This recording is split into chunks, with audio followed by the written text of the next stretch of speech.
परित्राणाय साधूनां विनाशाय चतुष्कृताम धर्म संस्थापनार्थाय संभवामि युगे युगे. Even Lord Krishna said that for the establishment of law and dharma, both the protection of innocents and elimination of miscreants are equally warranted. Honorable Chairman, esteemed jury, and my dear learned co-participants, this is Devesh Tripathi, Assistant Commandant CISF, speaking for the motion, and I vehemently claim that human rights cannot be nurtured, preserved, or even survive without the Fort Knox of national security.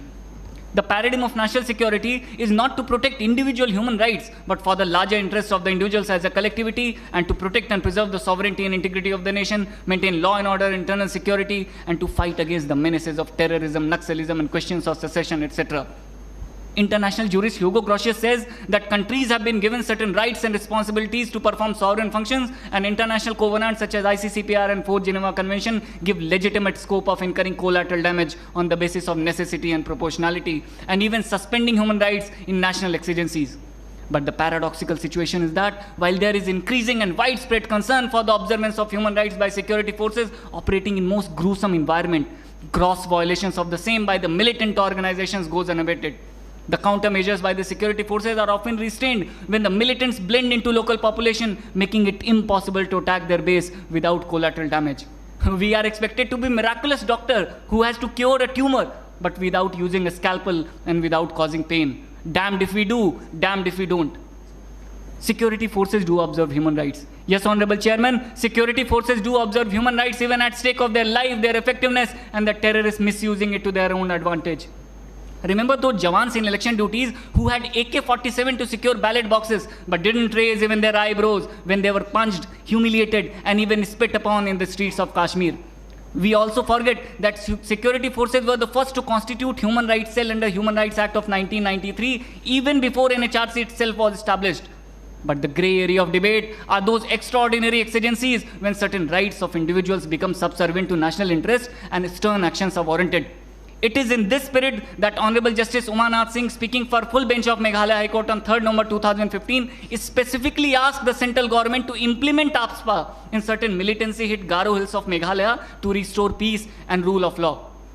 Statistically, in 2018, World Economic Forum quantified the effects of terrorism over the economic growth of the countries and reported that India suffered a setback of 0.91% in 2003, further escalating to more than 2% in 2016.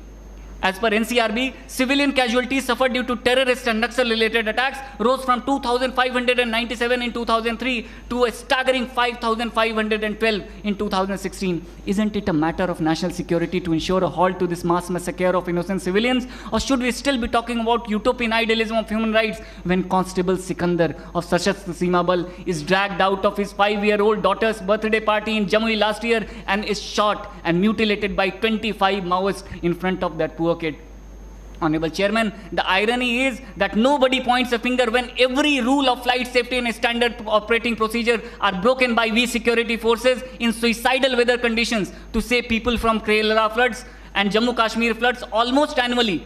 But isolated act of tying Farooqi Ahmad at the front of Jeep as a preemptive measure to secure several others from an imminent threat of death by ruthless stone pelters became such a heinous issue of human rights. But on a lighter note, if given a chance, I'm sure my worthy opponents will come here and will heartfully cry that security forces failed to protect that poor kid from Bangalore who wished to migrate to Syria for the noble cause of joining that auspicious organization named as Islamic State. Or those noble missionaries such as Burhan Wani or Dujana who were killed, depriving us of their immense talent and potential of becoming Hafiz Saeed and who knows, Masood Azhar of the future. Honorable Chairman, Sun Tzu says in his Art of War that there cannot be a good war or a bad peace. Honorable Justice Madan Lokar of Supreme Court in famous Encounter Association case of 2016 categorically stated that national security is paramount importance in terrorist activities and proportionate retaliation in security force operation is legally justified with impunity, and here I stand.